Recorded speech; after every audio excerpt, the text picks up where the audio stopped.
ನಾಡಿನ ಸಮಸ್ತ ಜನತೆಗೆ ದಸರಾ ಹಬ್ಬದ ಆರ್ಥಿಕ ಶುಭಾಶಯಗಳು. 5ನೇ ರೂಪವಾದಂತಹ ಸ್ಕಂದಮಾತೆ, ನವರಾತ್ರಿಯ 5ನೇ ರೂಪ ಸ್ಕಂದಮಾತೆ. ಪುರಾಣಗಳಲ್ಲಿ ಹೇಳಿರುವ ಪ್ರಕಾರ ದೈತ್ಯ ತರಾಕಾಸುರನ ಬ್ರಹ್ಮನಿಂದ ವರವನ್ನು ಪಡೆದಿದ್ದನು.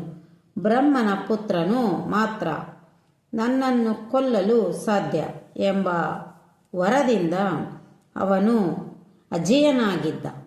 ತರಾಕಾಸುರನ ಅಹಂಕಾರದಿಂದ ದೇವತೆಗಳೆಲ್ಲ ನರಳಲು ಶುರುವಾಯಿತು. ಅದಾದ ಮೇಲೆ ಪಾರ್ವತಿ ದೇವಿ ಶಿವನ ಪತ್ನಿಯಾಗಿ ಕುಮಾರಸ್ವಾಮಿ, ಸ್ಕಂದ, ಕಾರ್ತಿಕೇಯ ಎನ್ನು ಜನ್ಮ ನೀಡಿದರು. ಕುಮಾರಸ್ವಾಮಿ ಬೆಳೆದ ಮೇಲೆ ತರಾಕಾಸುರನನ್ನು ಸಂಹರಿಸಿದನು.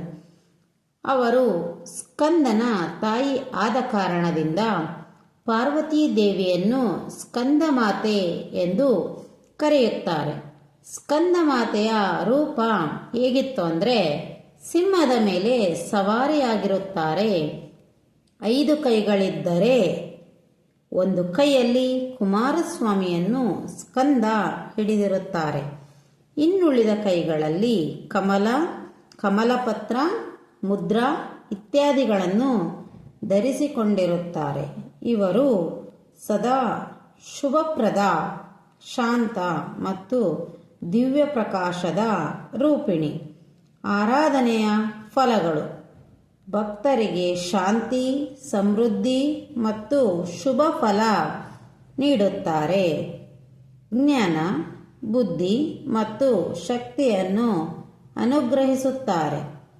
ತಾಯ್ತನದ ಕರುಣೆ ಮತ್ತು ರಕ್ಷಣೆ ನೀಡುತ್ತಾರೆ. ನಮ್ಮ ಯೂಟ್ಯೂಬ್ ಚಾನಲನ್ನು ಯಾರ್ಯಾರು ಸಬ್ಸ್ಕ್ರೈಬ್ ಮಾಡಿಲ್ಲ ಎಲ್ಲರೂ ಕೂಡ ಸಬ್ಸ್ಕ್ರೈಬ್ ಮಾಡಿರಿ. Thank you friends.